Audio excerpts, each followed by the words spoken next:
نبی کریم علیہ السلام نے فرمایا، بخاری مسلم ہے، فرمایا 7 ہلاک کرنے والی چیزوں سے بچنا، اگر ان میں تم چلے گئے تو ہلاک ہو جاؤ گے۔ 7 چیزیں ہیں جو تمہیں ہلاک کر دیں گی، برباد ہو جاؤ گے، تباہ ہو جاؤ گے، ہلاکت کا سفر ہے یہ، 7 چیزوں سے بچو۔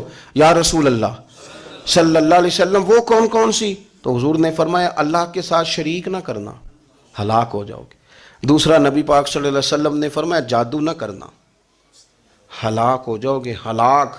اور یار جسے حضور فرما رہے ہیں ہلاک ہو جائے وہ بچے گا؟ نبی پاک صلی اللہ علیہ وسلم نے تیسرے نمبر پر فرمایا جس شخص کے قتل کرنے کو اللہ نے حرام قرار دیا ہے اسے قتل نہ کرنا، ہلاک ہو جاؤ گے۔ چوتھے نمبر پر رسول پاک علیہ السلام نے فرمایا سود نہ کبھی بھی کھانا، ہلاک ہو جاؤ گے، ہلاک۔ بڑی بڑی دلیلیں دی بینک والوں نے، بڑا سمجھایا تو حدیثہ مان گئے۔